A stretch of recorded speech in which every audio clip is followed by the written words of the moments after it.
একজন সাধারণ গ্রাম্য যুবক, লাঠি খেলার প্রতিযোগী, কিভাবে তিনি দাঁড়ালেন ব্রিটিশ আর জমিদারদের বিরুদ্ধে বাংলার এক কিংবদন্তি বিদ্রোহী হিসেবে? ১৭৮২ সালের ২৭ জানুয়ারি ২৪ পরগনার চাঁদপুর গ্রামের বর্তমান পশ্চিমবঙ্গের এক সাধারণ পরিবারে জন্ম নেন সৈয়দ মীর নিসার আলী, যাকে আমরা তিতুমির নামে চিনি। ছোটবেলায় কোরআন হাফিজ হন, শেখেন আরবি ও ফার্সি। কিন্তু শুধু জ্ঞানেই নয়, তিনি গ্রামে গ্রামে লাঠি খেলার প্রতিযোগিতায় ছিলেন অপ্রতিদ্বন্দ্বী এক সাহসী যোদ্ধা। পরে তিনি প্রভাবিত হন সংস্কারক হাজী শরীয়তুল্লাহ ও সৈয়দ আহমদ বেরেলভির চিন্তায়। এখান থেকেই তিতুমির শুধু খেলোয়াড় নয়, হয়ে ওঠেন এক নেতৃস্থানীয় মানুষ।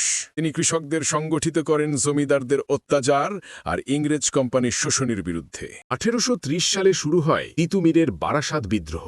নারিকেলবাড়িয়ায় তিনি গড়ে তোলেন বিখ্যাত বাঁশের কেল্লা, যা আজও বাংলার প্রতিরোধের প্রতীক। ১৮৩১ সালের নভেম্বরে ব্রিটিশ সেনারা আক্রমণ করলে সেখানেই শহীদ হন তিতুমির। আজও তিতুমির শুধু মুসলিম ইতিহাসের নয়, তিনি বাংলার সবার জন্যই সংগ্রামের প্রতীক। তার নামেই আছে সরকারি তিতুমির কলেজ, নৌবাহিনীর ঘাঁটি, বানৌজা তিতুমির, মানুষের হৃদয়ে অমলিন স্মৃতি।